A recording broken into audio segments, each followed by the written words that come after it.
So for those churches following the lectionary this Sunday, which also happens to be Remembrance Sunday for many, we're going to encounter a story in which Jesus leaves himself wide open to criticism for going woke, if you want to put it that way. There's a party of religious leaders from the temple,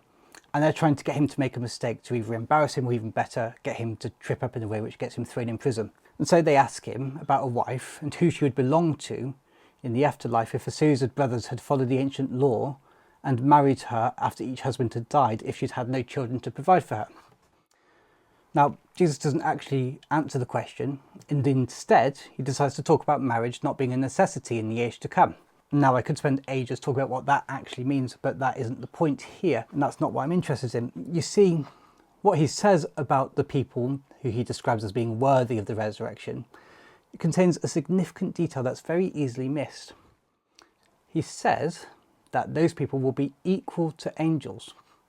Now that's significant because at the time the widespread belief was that angels were asexual and were genderless. So that means that when Jesus says that the children of the resurrection will be equal to the angels, he's saying that they will not be subject to any gender hierarchy of any form,